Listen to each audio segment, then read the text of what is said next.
6 subject English grammar and composition.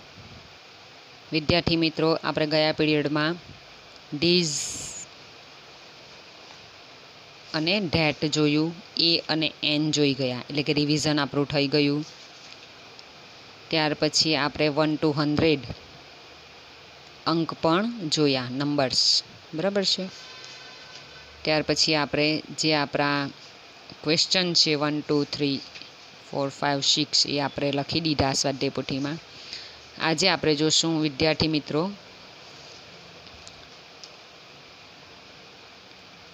બીજું ડીઝ and dose, બરાબર છે. આ છે બહુવચન. કોનું બહુવચન છે તો જુઓ, ડીઝ અને ડોઝ છે તો એક વચનમાં,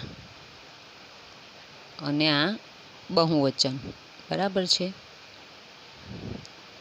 તો આ જે એક વચનમાં ડીઝ છે તો THIS, બરાબર છે.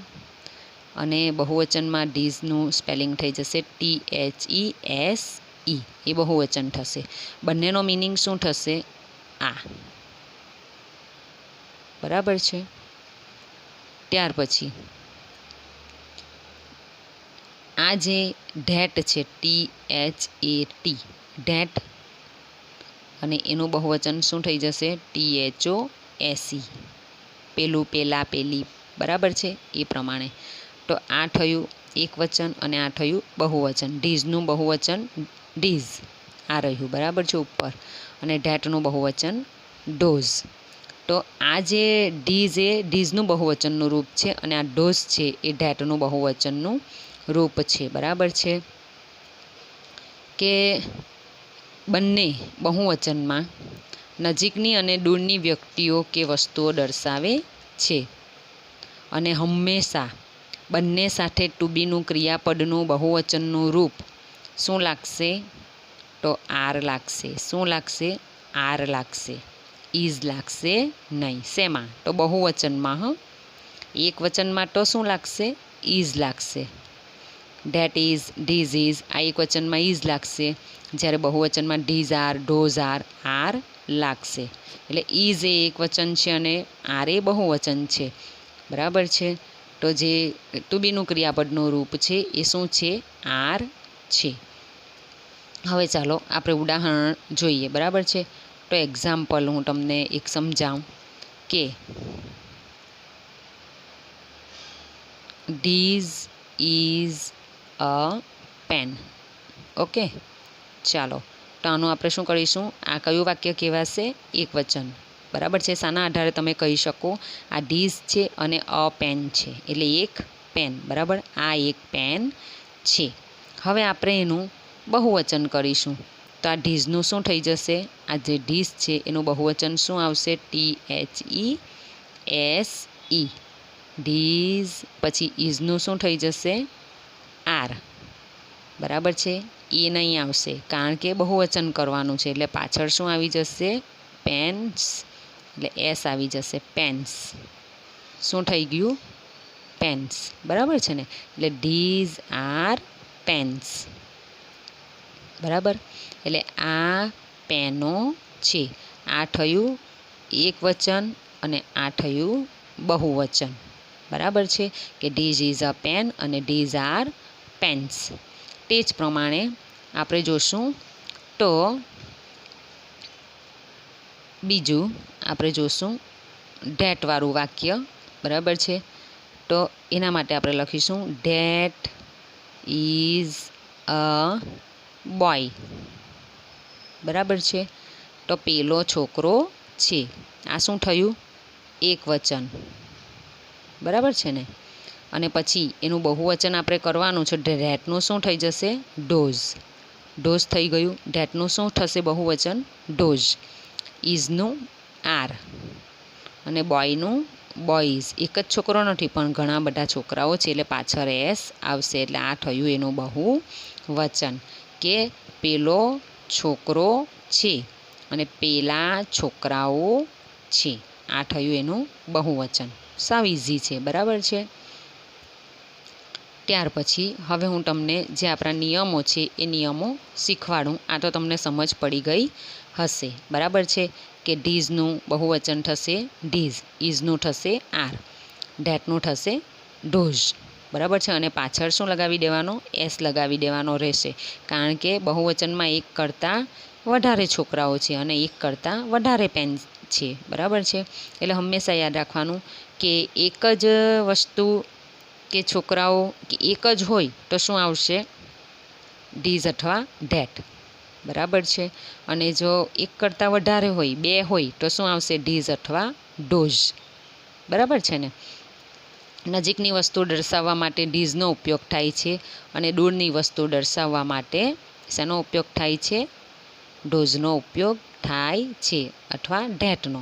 આ નજીક માટે વપરાય છે અને દૂરની વસ્તુ માટે ધેટ અથવા ડોઝ વપરાય છે. ડોઝ બહુવચનમાં વપરાય છે અને ધેટ એક વચનમાં વાપરવામાં આવે છે. ચાલો હવે હું તમને જે નિયમો છે આપણા બહુવચનના એ હું તમને સમજાવું, બરાબર છે. તો ચાલો હવે હું તમને કહું તો જો ચોપડીમાં ફક્ત હું વાંચી જઈશ ને તો તમને સમજ પડશે નહીં કે બહુવચનના નિયમો. પહેલું, કેટલાક શબ્દોનું બહુવચન એસ પ્રત્યય લગાડવાથી થાય છે, એટલે કે સિમ્પલ છે. બોયનું બોયઝ, કાઇટનું કાઇટ્સ, ઓરેન્જનું ઓરેન્જીસ અને કપનું કપ્સ, બરાબર છે. આ પ્રમાણે કોઈક એવા શબ્દ હોય તો તેનું બહુવચન એસ પ્રત્યય માત્ર ને માત્ર એસ લગાડી દેવાથી થાય છે. ત્યાર પછી જુઓ બીજું, જે શબ્દોને અંતે S, double S, SH, CH, x કે ઓ આવે તે શબ્દોનું બહુવચન ઈએસ પ્રત્યય લગાડવાથી થાય છે. ચાલો હવે હું તમને આ સમજાવું કે કયા કયા કહ્યા છે શબ્દો. તો એસ, ડબલ એસ, પછી એસએચ, સીએચ, એક્સ અથવા ઓ, બરાબર છે ને. કેટલા છે? 1, 2, 3, 4, 5 ને 6, બરાબર છે. હવે કહ્યું છે અહીં કે આ શબ્દ જે શબ્દોને અંતે શું આવે? એસ, ડબલ એસ અથવા એસએચ અથવા સીએચ અથવા એક્સ અથવા ઓ આવે તો એ બહુવચનમાં પાછળ શું લગાડવામાં આવે? ઈએસ. શું લાગે? ઈએસ પ્રત્યય લાગે, બરાબર છે ને. ચાલો હવે હું તમને એનું એક્ઝામ્પલ આપું. તો જુઓ એક્ઝામ્પલ, અ બસ, બરાબર છે. શું લખ્યું છે? અ બસ, એક બસ. હવે પાછળ એસ આવેલો છે, બરાબર છે ને. અહીં એસ છે, આ તમારે યાદ રાખવાનું. S, double S, SH, CH, x અને ઓ. જો શબ્દોને અંતે આ જ આવે, આમાંથી જ જો કોઈ પણ એક આવે અંતે, અંતે એટલે છેલ્લે. અહીં જો છેલ્લે આવ્યું છે ને સ્પેલિંગમાં BUSIS, તો શું લગાડવાનું? ES. પાછળ શું આવશે? ES આવશે, નહીં તો આવશે નહીં. તો અહીં શું થઈ જશે? BUS તો થઈ ગયું, પણ એસ આવ્યો છે ને એટલે પાછળ શું લગાડવાનું? ES. આ લગાડી દેવાનું, બરાબર. એટલે આ ઓકે, બરાબર છે ને. BUSES. ત્યાર પછી બીજું હું લઉં તો અ ક્લાસ, બરાબર છે. અહીં ડબલ એસ જુઓ, ડબલ એસ છે ને અહીંયા, તો અહીં શું થઈ જશે? ક્લાસીસ. પાછળ ES આવી જશે. ત્યાર પછી અ બોક્સ, પાછળ એક્સ છે, અહીં છે ને એક્સ, તો શું થઈ જશે? બોક્સીસ, બરાબર. ત્યાર પછી અ મેંગો, પાછળ ઓ આવ્યો તો શું થઈ જશે? મેંગોઝ. પાછળ ES લાગશે. તો જો અહીં બધામાં ES શા માટે લાગ્યું? કારણ કે જે શબ્દને અંતે S, double S, SH, CH, x અથવા ઓ હોય તો પાછળ ES પ્રત્યય લાગે. તો આ બધાની પાછળ આપણે શું લગાવ્યું? ES. તો અ બસ તો એનું થયું બસીસ, અ ક્લાસ તો એનું થયું ક્લાસીસ, અ બોક્સ તો એનું થયું બોક્સીસ અને અ મેંગો તો એનું થયું મેંગોઝ, બરાબર છે. હવે હું તમને ધારો કે આ પ્રમાણે આપું કે ચાલો તમે આજે પેન, બરાબર છે, પેન હું તમને આ આપું. હવે હું તમને કહું કે ચાલો આની પાછળ શું આવશે, બરાબર છે.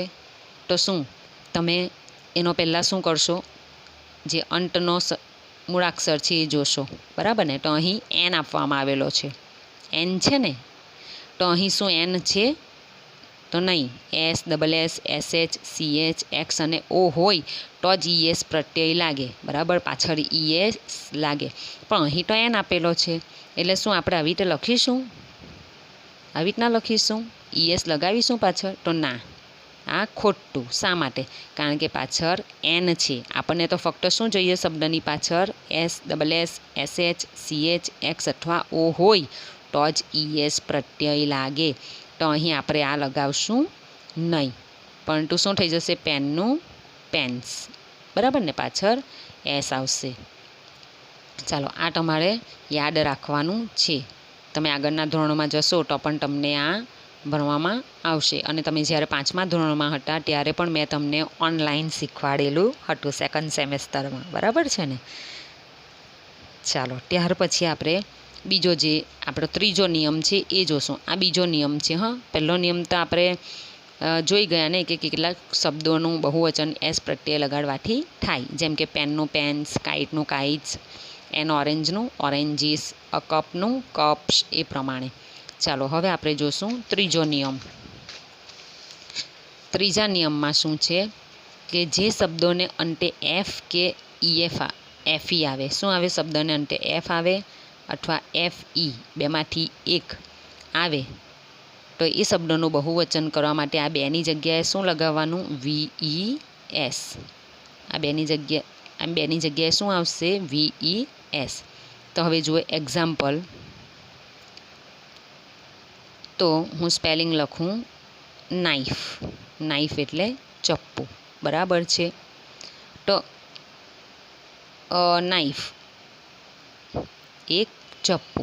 તો હવે પાછળ શું આવશે? તો અહીં જોઈ લેવાનું કે અહીં FE આવ્યો છે. આપણે શું જોવાનું? એફ હોય અથવા FE હોય તો VES પ્રત્યય લાગે, VES મૂકવામાં આવે. તો આ FE છે ને, બરાબર છે, એ નીકળી જશે ને સ્પેલિંગમાં શું આવશે? નાઇફનું શું થઈ જશે? નીવ્સ. VES લાગી ગયો, બરાબર છે. ત્યાર પછી જુઓ બીજું એક્ઝામ્પલ, અ લીફ, બરાબર છે, LEAF, લીફ. પાછળ શું આવ્યો છે? એફ. તો એફ નીકળી જશે અને શું આવશે? LEAVES. પાછળ લીવ્સ થઈ જશે. લીફ એટલે પાંદડું અને લીવ્સ એટલે પાંદડાઓ, બરાબર છે. એટલે ત્રીજા નિયમમાં યાદ રાખવાનું કે શબ્દને અંતે, જે શબ્દને અંતે એફ કે FE આવે તે શબ્દોનું બહુવચન કરવા માટે VES, એફ કે FEની જગ્યાએ VES મૂકવામાં આવે છે, બરાબર છે. જે રીતે આપણે લખ્યું અહીંયા નાઇફનું નીવ્સ અને અલીફનું લીવ્સ, બરાબર છે. તો અહીં એફ છે, અહીં FE છે. તો બીજા પણ આવા શબ્દો છે કે અંતે, શબ્દને અંતે FE હોય અથવા એફ હોય તો એનું બહુવચન કરવા માટે પાછળ શું લગાડવામાં આવશે?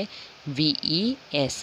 FE અને એફ હોય તો એને કાઢી નાખવાના અને એની જગ્યાએ લખવાનું VES, બરાબર છે.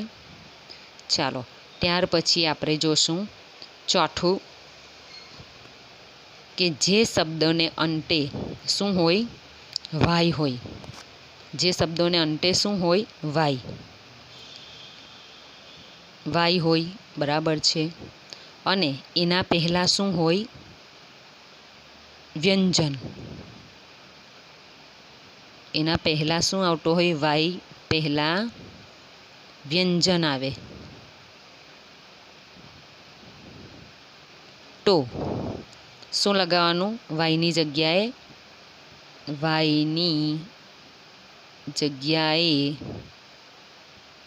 IES મૂકવામાં આવે, બરાબર છે. ચાલો, જે શબ્દોને અંતે શું હોય?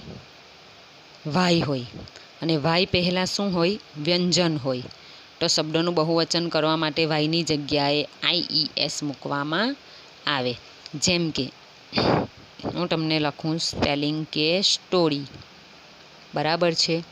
હવે આ સ્ટોરી છે, આ વાય છે, આવ્યો ને વાય શબ્દને અંતે. હવે એની આગળ આર છે, આ જે આર, એ આર સ્વર છે કે વ્યંજન છે? તો આપણને ખબર છે કે એ વ્યંજન છે. તો વ્યંજન આવે તો પાછળ શું લગાવવાનું? IES, વાયને કાઢી લખવાનો. તો આપણે લખીશું સ્ટોરીઝ. IES લખ્યું, વાયની જગ્યાએ શું લખ્યું? IES. સ્ટોરીનું શું થઈ જશે? સ્ટોરીઝ, બરાબર. ત્યાર પછી બીજું એક્ઝામ્પલ છે અ બેબી. બેબીમાં પાછળ વાય આવ્યો, બરાબર છે. એની આગળ શું છે? વ્યંજન, બરાબર. તો બેબીનું શું થઈ જશે? બેબીઝ, IES લાગશે, બરાબર છે. હવે જુઓ, આ થયું ચોથું. અને પાંચમામાં શું છે કે જો શબ્દના અંતે શું આવતું હોય? વાય આવતો હોય, પણ પહેલાં શું હોય? વાયના પહેલાં સ્વર હોય. તો વાયની સ્થાને એસ લગાવવા, વાયની સાથે આ જે વાય છે એની સાથે શું લગાવવામાં આવે? એસ લગાડવામાં આવે, બરાબર છે. હવે આપણે અહીં જોયું તો વ્યંજન છે, બરાબર છે. હું તમને એક્ઝામ્પલ સમજાવું કે ધારો કે અ બોય, બરાબર છે. આ વાય આવ્યો, વાયની આગળ શું છે? સ્વર છે કે વ્યંજન? તો છે સ્વર. હવે સ્વર આવતો હોય તો એસની સાથે આપણે વાયની સાથે શું લગાવી દેવાનું? એસ. સિમ્પલ, પાછળ ફક્ત એસ જ આવશે. પણ તમારે શું યાદ રાખવાનું કે જો શબ્દના અંતે વાય આવતો હોય અને વાય પહેલાં સ્વર હોય તો શબ્દનું બહુવચન કરવા માટે વાયની સાથે એસ પ્રત્યય લગાડવામાં આવે, બરાબર છે. હવે એસ પ્રત્યય લગાડવામાં આવે, પણ તમને પહેલાં તો એ આવડવું જોઈએ કે સ્વર કેટલા છે? તો સ્વર 5 છે, બરાબર ને? કયા કયા? તો એ, ઈ, આઈ, ઓ અને યુ. આ 5 સ્વર છે.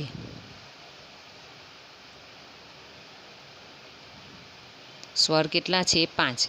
એ, ઈ, આઈ, ઓ, યુ. હવે જો વાય પહેલાં આપણે શું હોવું જોઈએ? સ્વર હોવો જોઈએ. તો ઓ સ્વર છે, અહીં છે ને ઓ સ્વર છે, એટલે પાછળ આવશે એસ, એટલે થઈ જશે બોયઝ. હવે ત્યાર પછી બીજું લખું અ કી, બરાબર છે. તો વાય છે પાછળ, એની આગળ શું છે? આ સ્વર છે કે વ્યંજન છે? તો સ્વર, કારણ કે આપણને ખબર છે કે 5 સ્વર છે, એ, ઈ, આઈ, ઓ, યુ. તો પાછળ બહુવચન કરવા માટે શું થઈ જશે? વાયની પાછળ એસ. ત્યાર પછી છે અ મંકી, બરાબર છે.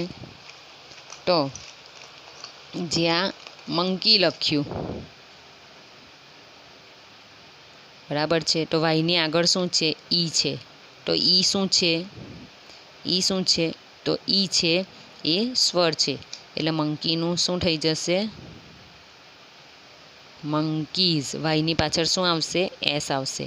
એટલે હંમેશા યાદ રાખવાનું કે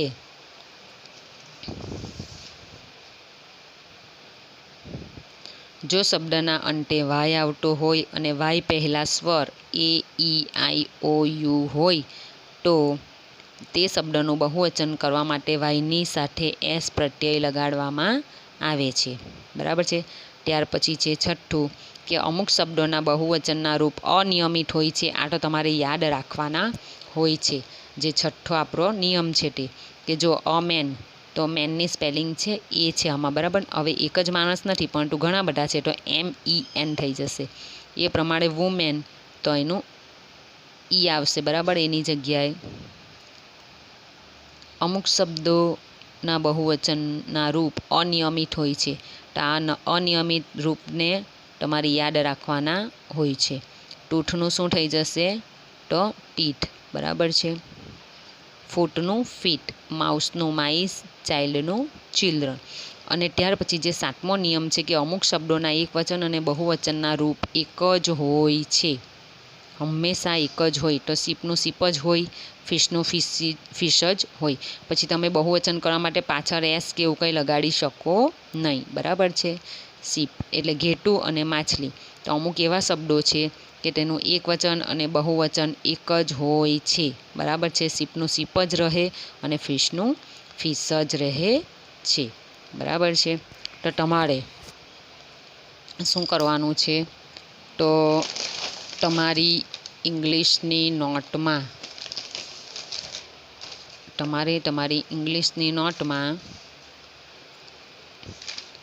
હું કહું એ પ્રમાણે લખવાનું છે, બરાબર છે. ચલો, આ પ્રમાણે તમારે શું કરવાનું? હેડિંગ મારવાનું. ડીઝ એન્ડ ડોઝ, નામોના બહુવચનના નિયમો, બરાબર છે. એ પ્રમાણે તમારે પછી આ પ્રમાણે લખવાનું છે કે કેટલાક શબ્દોનું બહુવચન એસ પ્રત્યય લગાડવાથી થાય છે. પછી આ પ્રમાણે અ કાઇટનું કાઇટ્સ, એન ઓરેન્જનું ઓરેન્જીસ, અ કપ એનું કપ્સ. ત્યાર પછી પાછળ બીજો નિયમ હું આ પ્રમાણે રાખું જેથી તમે સ્ક્રીનશોટ પાડી શકો કે જે શબ્દોને અંતે S, double S, SH, CH, x કે ઓ આવે તે શબ્દોનું બહુવચન ઈએસ પ્રત્યય લગાડવાથી થાય છે. પછી બસનું બસીસ, અ ક્લાસનું ક્લાસીસ, અ ડીશનું ડીશીસ, અ બેન્ચનું બેન્ચીસ, અ બોક્સનું બોક્સીસ અને અ મેંગોનું મેંગોઝ. આ પ્રમાણે તમારે આ જે છે તે લખવાનું છે, બરાબર છે. બીજું, ત્યાર પછી ત્રીજો અને ચોથો નિયમ સામેના પેજ પર છે, બરાબર છે. એના જે એક્ઝામ્પલ છે એ પણ તમારે લખવાના છે. ત્યાર પછી 5મો નિયમ અને 6થો નિયમ, બરાબર છે. અને આ છે 7મો નિયમ કે અમુક શબ્દોના એકવચન અને બહુવચન એક જ હોય છે, બરાબર છે. શીપ અને ફિશ, આ લખેલું છે. અ શીપ એટલે શીપ અને અ ફિશ એટલે ફિશ, એનું એ જ હોય છે. તો તમારે ઇંગ્લિશની નોટમાં સારા અક્ષરે આ લખવાનું છે, બરાબર છે. આ પ્રમાણે હેડિંગ મારવાનું છે 2 નંબર આપીને. ફોટા પાડી લેજો જેથી તમે લખી શકો. આ પ્રત્યય લખેલું છે, હા. ત્યાર પછી